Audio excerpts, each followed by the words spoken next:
that we have a round of questions with you. It seems like there's a lot of cleanup afterwards. I have to go back to the question Ms. Block asked you. That was, who were your contacts with the government at the following departments and agencies?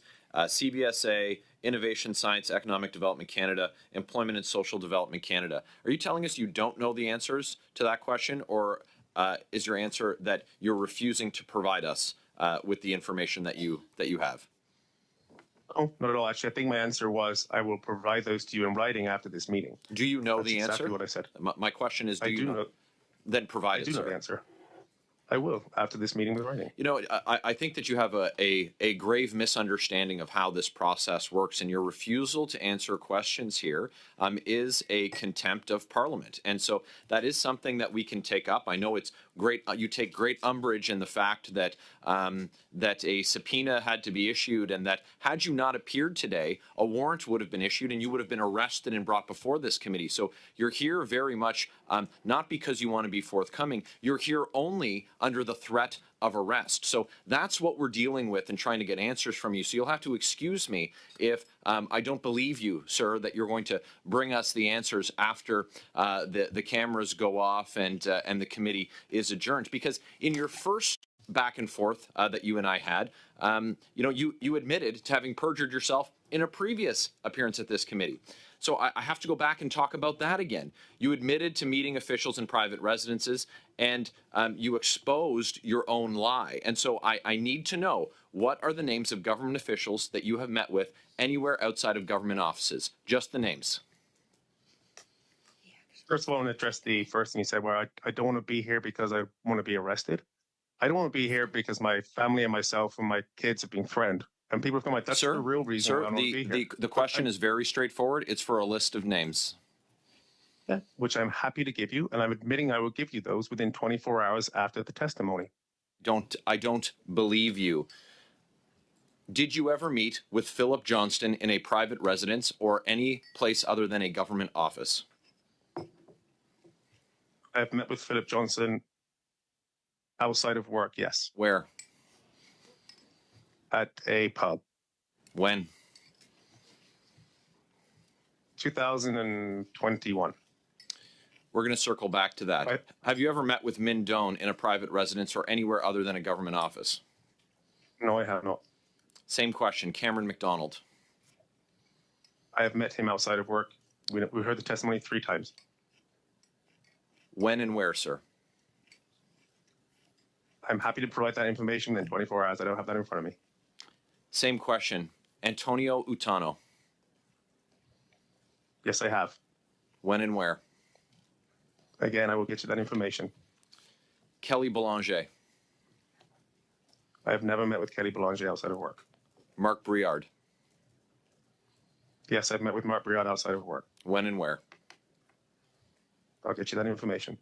So this is interesting, and so again, you'll have to excuse my my unwillingness to take at face value that you're going to provide us information after, because I asked you these questions when you appeared before this committee before, and you said that you hadn't met with officials, government officials outside of government offices. That, sir, and you can check with your lawyer or with a dictionary, is a lie. It's perjury. At your first appearance before this committee, you testified that you did not know and were not privy to any hospitality being given to anyone who worked for the government of Canada. Is that true, or is that a lie? I'm answering your question. I've actually been, I'll just give you the names of all the people, and I've agreed that I've actually taken these people. We've been outside of work. The question, sir, is on hospitality. You had said previously that you weren't privy to information on whether that had happened, and it seems like that's a lie. No, I'm just telling you I'm privy now to information that happened, and I've agreed that those people I've met outside of work. So, well, you're agreeing now. You disagreed before, sir. Both in documents and testimony, we now know that you, sir, in fact provided hospitality to Government of Canada officials on multiple occasions. And you lied about it. You lied about it, but you lied about it to the committee. If if you're content that everything was well within the bounds, if you've acted above board, my question to you, sir, is why is it every time you come to this committee do you lie to parliamentarians and you lie to Canadians? I'm telling the truth. I have met with all of those people outside of work in a hospitality manner.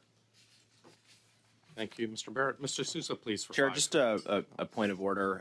There were a number of instances, obviously, during Mr. Barrett's questions in which the witness point blank refused to answer questions. I wonder if you, as chair, can, on behalf of the committee, direct the witness to provide answers to the questions that were asked. And Mr. Firth, there was, I think there was a couple you said that you had but would not provide at this time, but we're going to wait till later to provide for us. That was just the information for the resources of the people, Canadian officials for those certain departments. I'm providing those within 24 hours. The contacts, yes. Like I'm not saying no to any of these questions. I'm just saying I will provide them after. Do you have? But I guess the question is, do you have that information now with you? I don't have the information with me right now. That's part of the reason why I'm asking for 24 hours to collect it. Okay. Yeah, just bear with us. That is not what the witness said. The witness said, in fact, that with the way the meeting is going, he wasn't prepared to provide them in public. Yeah. So, Mr. Firth, that was actually Mr. Firth, that is, I heard as chair, I have the information, but I'm not going to provide it right now. I'll provide it later in writing, which is different than I don't have the information now. I think you need to be very, very clear with your answers. I will be very clear. I don't have this information available to me now. I'll provide it later, or I'm not willing to provide it at this time. Thank you, Chair. I'll clarify. I have the information, not with me at the present, and I will provide it within 24 hours when I need to collect it. Okay, thanks, Mr. Firth. I realize it's difficult, but I just ask you please take the time to clarify these things carefully. Mr. Sousa, go ahead, please. Thank you, Chair. Mr. Firth, are you aware of cases of bid rigging in the past? Oh, I'm not. In 2009, there was charges of bid rigging between some firms in Ottawa. Was Veritech one of them?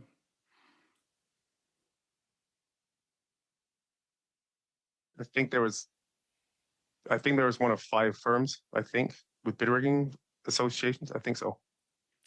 I think there's been 2 cases. I think there's a previous one with TPG as well, and I think there is another one. I think there's been 2 in all the cases. In all the time since 2003, I think there's only been 2 cases of bid rigging. And were you involved in any of those cases? No, I was not. During your time recently, you've been approached by the Auditor General in her review? I was emailed to give comment on the pieces that involve GC strategies, which you responded. And Ms. Atwin. Mr. Firth, I want to circle back on some numbers that we discussed in my last round. You told this committee that you and your partner put in about 30 to 40 hours per month over 2 years, and that your take home at the end of the whole ArriveCAN process was $2.5 million. Now, I think your figures understate the reality of how much you made. Your invoices don't line up with your own figures, and your figures don't match the Auditor General's. So I think the realities are understated by your numbers. But even if we take at face value your numbers, so doing that math, say 40 hours per month over 2 years, leading to 2.5 million take home, that would measure out that you earned about $2,600 per hour. So, sir, how do you justify to taxpayers that you, as a recruiter, were effectively billing them at over $2,500 per hour for your involvement in the ArriveCAN app?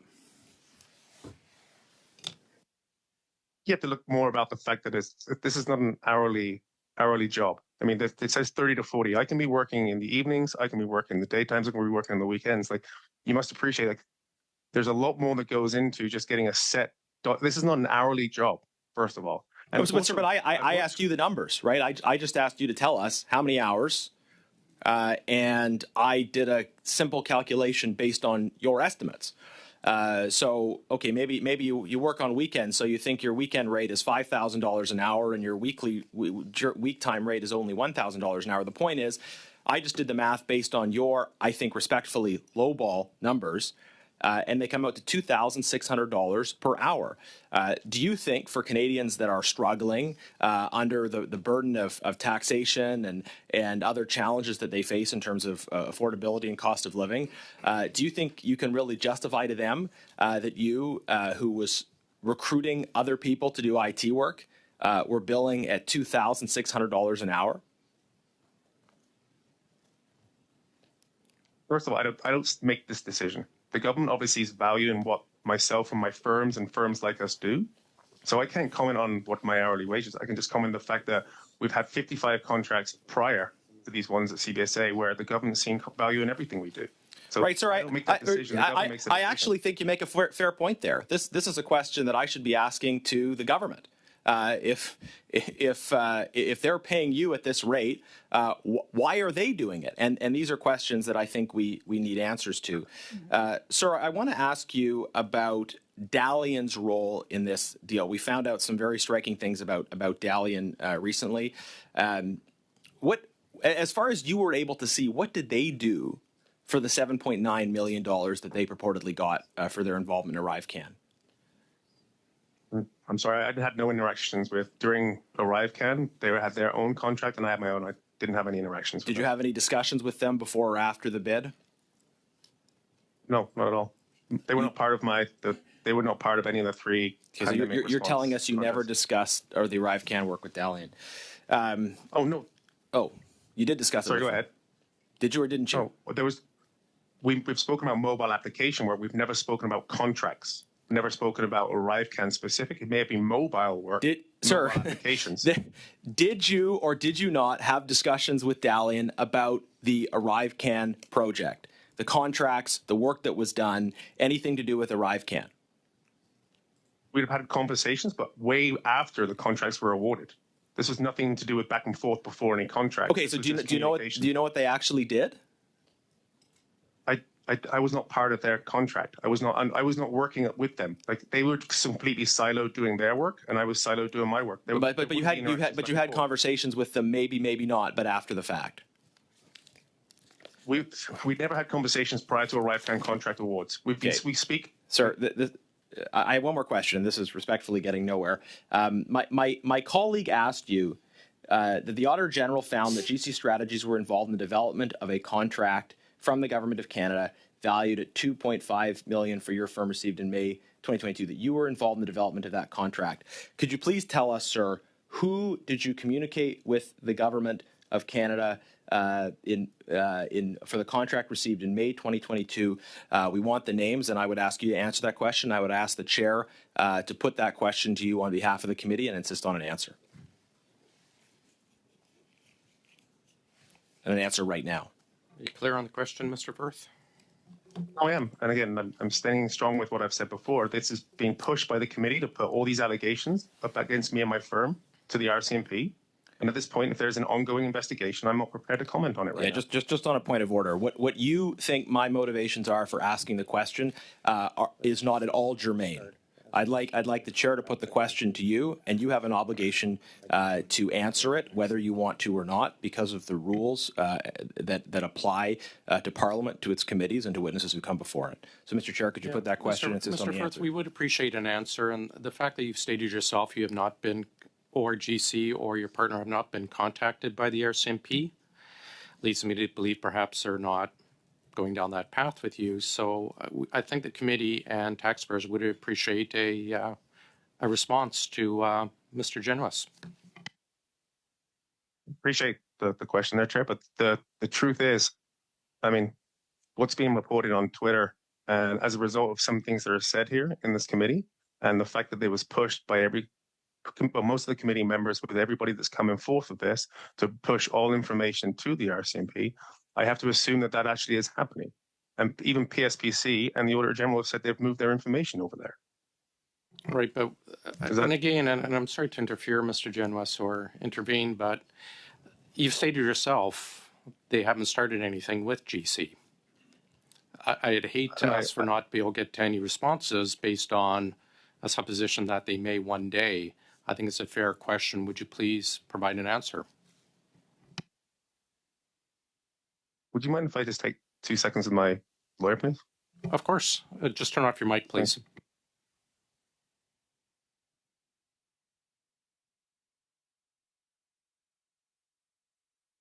Leaks. Thank you. We were, sorry, Mr. Oh, go ahead, Mr. Firth.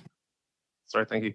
Again, I really appreciate the opportunity, Chair, that you've laid it out clearly, but at this point, we're still remaining with our stance of there possibly being a pending RCMP investigation. I will advise you, as I'm sure you're aware, you do have parliamentary privilege, which would allow you the right to speak, but I understand. I'll let my colleagues who brought up the question pursue it a different way. We have Miss Atwin for 5, and then we will take our second suspension. Go ahead, Miss Atwin, please.